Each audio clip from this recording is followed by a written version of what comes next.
Assalamualaikum warahmatullahi taala wabarakatuh.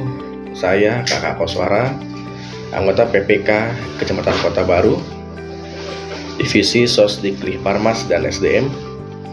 Hari ini saya mendapatkan kiriman surat pengumuman dari Komisi Pemilihan Umum Kabupaten Karawang per tanggal 11 Juni 2024 nomor 442 PP 042 SD 3215 2024 dengan lampiran satu berkas dalam perihal pembentukan petugas pemutahiran data pemilih atau Pantarlih untuk Pilkada tahun 2024.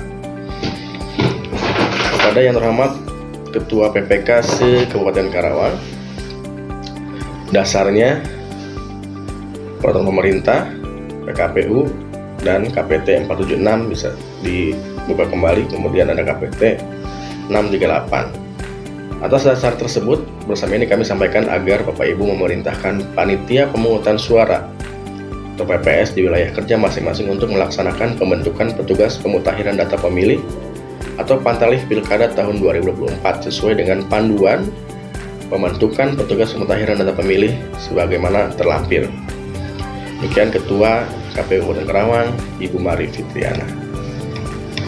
Nah, bisa dilihat di sini ada panduan pembentukan pemilihan PPDP atau petugas pemutahiran data pemilih ya Pantarlih pada Pilkada 2024 berdasarkan SK KPU RI nomor 638 tahun 2024. Bisa lihat ke bawah dasar hukumnya, bisa dibaca. Pengertian umumnya, persyaratan sudah saya sampaikan pada saat rakor awal dan rakor pada saat Cimit kemarin. Persyaratannya tidak berubah. Ada warga negara Indonesia paling rendah 17 tahun, berdomisili di wilayah kerja TPS masing-masing, mampu secara jasmani dan rohani, berpendidikan paling rendah sekolah menengah atas atau sederajat, tidak menjadi anggota parpol atau tidak lagi menjadi anggota parpol paling singkat 5 tahun bagi yang pernah menjadi anggota partai politik. Pertimbangan persyaratannya bisa dibaca, kelengkapan dokumennya harus dilengkapi, jangan lupa ya Bapak Ibu, surat pendaftaran yang pertama, yang kedua fotokopi kartu tanda penduduk, yang ketiga fotokopi ijazah, terakhir surat pernyataan bermaterai dan surat keterangan jasmani sehat dan rohani, keenam daftar riwayat hidup, kemudian 7 surat keterangan partai politik bagi calon yang tidak menjadi anggota parpol 5 tahun, 8 surat pernyataan bermaterai. Nanti di sini ada lampiran yang harus Bapak Ibu pergunakan. Silakan ketik ulang, dibuat menggunakan Word ya, bisa di print dan data diisi. Ketentuan lainnya silakan dibaca, dilengkapi mekanismenya sesuai dengan pasal 52 KPU, peraturan KPU nomor 8 tahun 2022. Nah, dalam seleksi calon Pantarlih ini PPS harus melakukan tahapan-tahapan sesuai dengan yang sudah ditentukan. Yang pertama adalah pengumuman pendaftaran calon Pantarlih. Yang kedua adalah penerimaan pendaftaran calon Pantarlih. Yang ketiga, penelitian administrasi calon Pantarlih. Yang keempat, pengumuman hasil penelitian administrasi calon Pantarlih. Yang kelima, penetapan nama hasil seleksi Pantarlih. Ini dilakukan semuanya oleh PPS. Ini tahapannya akan dijelaskan, silahkan dicermati ulang apa yang harus dilakukan oleh Bapak Ibu PPS. Oke, ini nanti saya sudah kirimkan dan baca-baca mekanismenya seperti apa dan jadwal tahapannya kapan. Untuk jadwal dan tahapannya harus diperhatikan. Yang pertama adalah pengumumannya, durasinya selama 5 hari, jadwal 13 sampai 17 Juni 2024. Kemudian ada penerimaan pendaftaran, itu 7 hari juga, dari mulai tanggal 13 sampai 19 Juni 2024. Kemudian penelitian administrasi calon Pantarlih juga selama 7 hari, dari tanggal 14 sampai 20 Juni 2024. Kemudian pengumuman hasil seleksi calon Pantarlih 3 hari ya, ada waktunya antara 21 sampai 23 Juni 2024. Yang kelima adalah penetapan nama hasil seleksi Pantarlih 1 hari 23 Juni dan dipelantikan Pantarlih 1 hari di tanggal 24 Juni 2024 dengan masa kerja dari tanggal 24 Juni sampai dengan 25 Juli 2024. Jadi 1 bulan untuk masa kerja PDP. Nah, apa saja lampiran dokumen pembentukan pantarlih pada pilkada ini yang harus dipenuhi oleh PPS kepada calonnya? Yang pertama adalah pengumuman. Jadi PPS membuat pengumuman menggunakan format tata naskah surat resmi ya.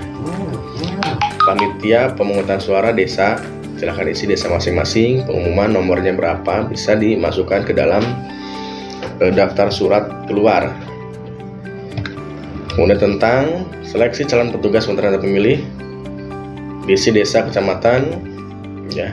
Ini adalah persyaratan pantarlih segala macam, silakan untuk diketik ulang dan disesuaikan dengan atasnya A4 ya. Desa, kecamatan ini diisi paling lambat tanggal 19 Juni ya.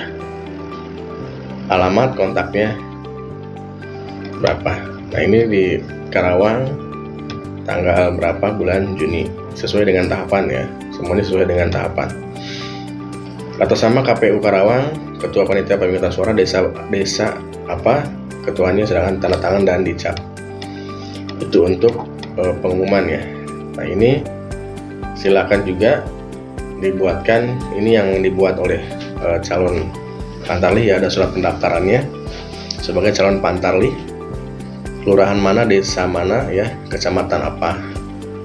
Kabupaten Karawang untuk pemilihan gubernur dan wakil gubernur dan bupati dan wakil bupati tahun 2024 akan diisi sesuai dengan yang mendaftar sebagai calon pantarlih. Ini mendaftarkan ya diisi, ini sesuai dengan pengumuman tadi yang di atas. Nah, sekarang ditandatangan oleh pendaftar. Nah, kemudian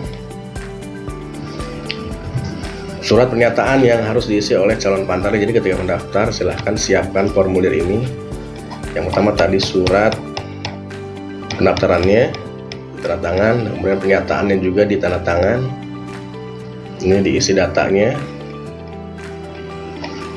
Kemudian ini diberikan materai Rp10.000 dan ditandatangani oleh calon pantarlih. Nah, kemudian juga ada daftar riwayat hidup calon pantarlih, PS berapa, kelurahan desa mana, ini kemudian fotonya ditempel 4x6. Diketik juga ya, ini jangan kita supaya rapi. Kalau tulisan tangan suka ada yang miring-miringnya, diusahakan ini divisi SDM ataupun sekretariat yang lain silahkan saling membantu ketika ada pendaftar banyak, bisa berkolaborasi dengan PPS dan sekretariat di desa masing-masing. Ini diisi sampai bawah, disesuaikan dengan keadaannya, kemudian ditandatangani yang membuat pernyataan. Nah, ini 3 dokumen yang harus disiapkan. Oke, tadi kan udah pengumuman, surat-suratnya yang dilengkapi apa tadi 3 ya, surat pendaftaran, pernyataan dan daftar riwayat hidup. Dan untuk di PPS, dan di sini diberita acarakan ketika pendaftaran sudah selesai. Berita acara pendaftaran ya, PPS desa mana, berita acara pleno. Jadi ketika satu tahapan sudah selesai, Bapak Ibu PPS ya, ketua bersama anggota dan sekretariat harus memplenokan kegiatannya. Yang pertama adalah kegiatan berita acara penerimaan pendaftaran. Diberita acarakan plenonya hasil penerimaan pendaftaran. Jadi berapa diisi ya pada hari ini, nanti tanggal berapa akhir pendaftaran diisi, yang titik-titiknya silakan diisi. Nah, ketika penutupan pendaftaran, yang mendaftar berapa orang di sini dinyatakan untuk melanjutkan ke tahapan berikutnya. Ini bisa diperhatikan kata-katanya, ditandatangani dan dicap oleh PPS. Nah, terus di belakangnya ada daftar namanya, lampiran berita acara penerimaan pendaftaran. Jadi PPS sudah menerima berapa orang daftar yang mendaftar sebagai pantarlih, nomor TPS berapa, 1 sampai sekian, jumlah kebutuhannya 1 atau 2 orang. Nah, yang daftar di TPS tersebut itu berapa orang, apakah 3 orang, apakah 5 orang yang mendaftar di pantarlih TPS tersebut, itu di dalam desa masing-masing. Di BA akan juga kemudian dicap dan ditandatangani oleh PPS. Nah, yang kedua, ketika sudah selesai pendaftaran kan PPS menyeleksi secara administrasi. Nah, ini juga ketika sudah selesai tahapan penelitian administrasi, PPS membuat sebuah berita acara kembali, ya, diplenokan kembali. Siapa saja, ini juga diisi ya. Saya semuanya pada hari ini tanggal berapa, bulan Juni tahun 2024, kelurahan desa mana. Di sini ada hasil seleksi petugas pemutaran data pemilih berapa orang, awalnya berapa orang yang dinyatakan memenuhi syarat dan berapa orang. Jadi ketika pendaftaran misalnya ada 50 orang yang dinyatakan memenuhi syarat administrasi hanya 40 misalnya, silakan diberita acarakan dan dicap dan diterangkan juga oleh seluruh anggota PPS. Nah, ini rekapan hasil penelitian administrasi ya. Kalau tadi hanya nomor TPS dan jumlah pendaftar, kalau di penelitian administrasi ini ditulis lengkap, nomor, nama, jenis kelamin, TPS berapa, hasilnya apa, apakah lolos verifikasi atau tidak, silahkan dicermati dan dicap tangannya juga oleh anggota PPS.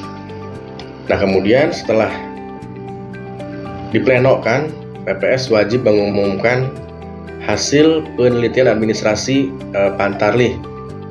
Jadi silahkan dibikin pengumuman tentang hasil calon Pantarlih yang memenuhi lulus seleksi administrasi tahap awal. Ini juga silakan ditulis pengumumannya segala macam. Titik-titiknya juga disesuaikan dengan wilayah masing-masing, keadaan masing-masing. Tanggal juga disesuaikan dengan tahapannya. Silakan diperhatikan divisi SDN. Ya, ketua KPU atas nama PPS kelurahan desa apa dicap dan ditandatangani. Nah, ini pengumumannya juga dilampirkan seperti dalam pleno siapa yang diplenokan, juga silahkan diumumkan hasil penelitian administrasi. Nah, setelah diumumkan, Bapak Ibu juga harus menyeleksi kembali ya untuk penetapan. Nanti akan ditetapkan. Jadi hanya verifikasi administrasi aja. Jadi siapa yang kira-kira memang administrasinya lolos, silahkan ditentukan oleh internal PPS. Ya, jadi hanya sebatas penelitian administrasi, tidak ada CAT, tidak ada wawancara untuk proses pembentukan Pantarlih ini. Jadi ketika sudah Bapak Ibu sudah membuat BA Pleno dan pengumuman hasil administrasi, itu yang menjadi Pantarlih di TPS masing-masing di desa Bapak Ibu. Nah, setelah itu nanti akan ditetapkan oleh KPU. Jadi hasil dari pleno dan pengumuman hasil administrasi itu akan ditetapkan oleh KPU. Penetapan dan pengangkatan petugas pemutaran data pemilih untuk pemilihan gubernur dan wakil gubernur, bupati dan wakil bupati Kabupaten Karawang tahun 2024 untuk kelurahan desa. Jadi ini akan ditetapkan per desa oleh KPU. Nah, jadi silakan Bapak Ibu juga buat, tinggal nanti ditandatangani oleh ketua KPU. Nah, jadi sesuaikan di titiknya juga diisi desa masing-masing, kecamatan, kota baru, segala macamnya ini. Nah, ini juga sama ya, atas nama KPU ditetapkan oleh ketua panitia pemungutan suara desa masing-masing.